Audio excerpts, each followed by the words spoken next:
पुसदच्या सभेत नितीन गडकरी यांना भोवळ. पुसद येथील सभेत नितीन गडकरी भाषण करत असताना अचानक त्यांना भोवळ आली.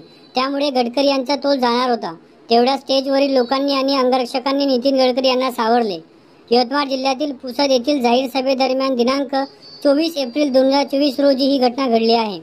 यवतमाळ जिल्ह्यामध्ये महायुतीच्या जाहीर सभेत भाषण सुरू असताना नितीन गडकरी यांना भोवळ आली.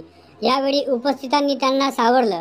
राजश्रीताई पाटील यांच्या प्रचारासाठी पुसद येथे महायुतीकडून जाहीर सभा आयोजित करण्यात आली होती.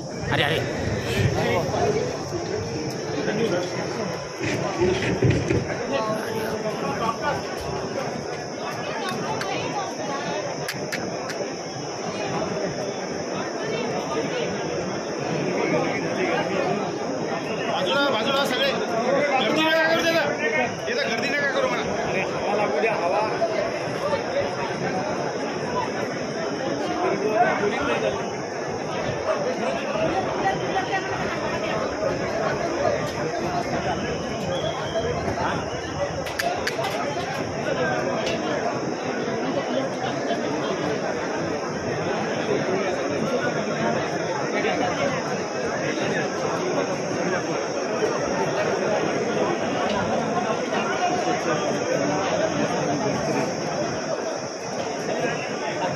सभा संपली म्हणून जायचं.